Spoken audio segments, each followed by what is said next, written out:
ground-controlled material active. Then there's a problem with our new launchpad, and it is no better than the one we had originally. Luckily, a benefactor decided to fund the new replacement project, but he demands to make a probe that goes to the stars with the current launchpad. Here are your parameters. The probe may use any parts. The probe must stay under 18 tons. Apparently, also our financier hates struts. Fine, whatever, no struts either. Alright, ground control, let's do this. My first try at this challenge was to put a nuclear engine on the launchpad and put an ion engine and some power generation in the next stage. Also, I put oxidizer in the fuel mix because I haven't played this game seriously in years and I didn't know it ran on just liquid fuel. The delta V calculation looks silly low, but both stages become much more efficient out of the atmosphere. Unfortunately, our nuclear engine has to start in the atmosphere, and it lacks the thrust to get the probe going, well, off the launch pad. Next up, we add some small solid fuel boosters. Our first attempt has stability issues. Still, it's vaguely promising, as it actually goes up. Introducing a next stage and launching again leads towards the boosters pointing towards space.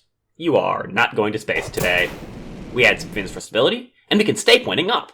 For the first time during this series of tests, we reach the upper parts of the atmosphere, where our ion engine gains most of its power, and where we can actually open our solar panels. Unfortunately, the ion engine lacks the thrust to actually put us in orbit. We are getting closer, but we'll still need fundamental revisions to get to our goal. What if we used one single stage of a big booster? I'll have to lower the amount of fuel to fit within the challenge parameters, and, well that looks... never mind. Don't worry about it. And it fails to stay up. Of course, that makes things so much better. We're carrying too much xenon, first off. Then, there are actually smaller boosters, and this rocket is fairly light, so we'll use a few stages of those, and then a final stage using the hammer boosters. Aw, sick. It's spin stabilized, too. Anyway, this time we get pretty deep into space on the solid fuel boosters before we wind up turning on our ion engine. And then I forget the key for physics warp. Oops. Well, that won't do it all. Trying again, we do much better and get a good test. Unfortunately, it isn't enough. The ion engine is left with far too much work to do to get the probe into orbit, but we can probably simplify this for better results. Actually, while we're on the subject, what if we used liquid fuel for the last pre-ion booster stage? We can use the superlight engine, and also we can not forget the fins.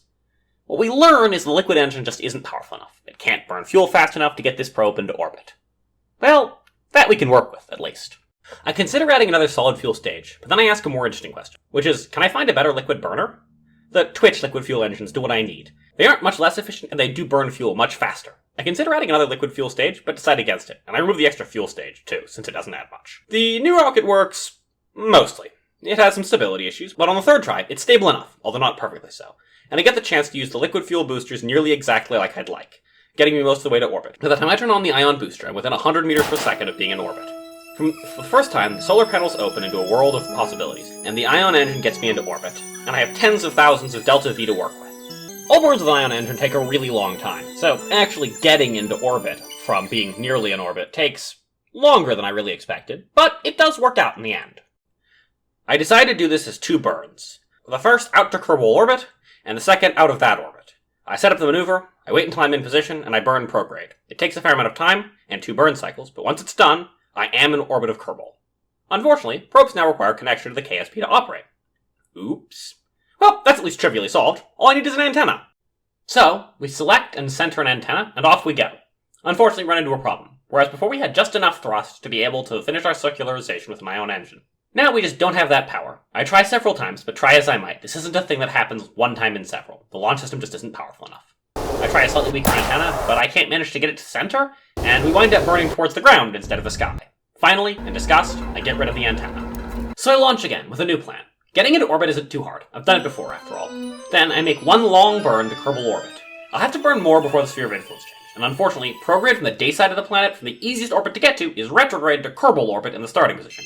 As a result, I have to set up a different, much less efficient maneuver because my ion engine requires my solar panels to work. What comes next is a lot of waiting, with the thrust all the way open, and physics warp all the way up. It is theoretically doable, it's just a very long burn. Unfortunately, I am not accurate enough with an ion engine's slow thrust, and soon, I find myself without sufficient fuel to escape Kerbal's orbit. I try to find some maneuver that will let me escape, but it is in vain. I could try to be more accurate.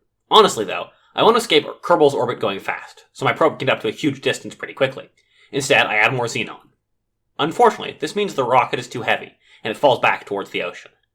I have a little bit of free weight though, which I add additional liquid fuel tanks to take up. Just like that, I am within 1/10 of a ton of the mass limit. Nailed it. Then, back to the launch pad. The first stages work beautifully. They remain stable, and push me up off the launch pad without losing a huge amount of energy to drag. The upper stages are a little less perfect. They're barely strong enough to do their job. But, ultimately, they are strong enough to do their job. By the time my liquid fuel booster is spent, I'm within a couple hundred meters per second of Kerbin orbit. I have to keep burning, though, because I'm barely avoiding hitting the ground on the first cycle. And if I go too low, I'll lose almost all the energy to the atmosphere. I briefly glance the upper atmosphere on the way back down, but manage to circularize. But I can't get prograde to Kerbin orbit to not line up with retrograde to Kerbal orbit, in a place where I can actually, use my boosters. I give it a few cycles, but it just absolutely will not line up. Moreover, trying to burn when I'm closer to going the right way than not going the right way has mixed results. Sometimes it gets me closer to my goal, sometimes not. I tried changing the length of my orbit by doing a short prograde burn, but that doesn't really work either.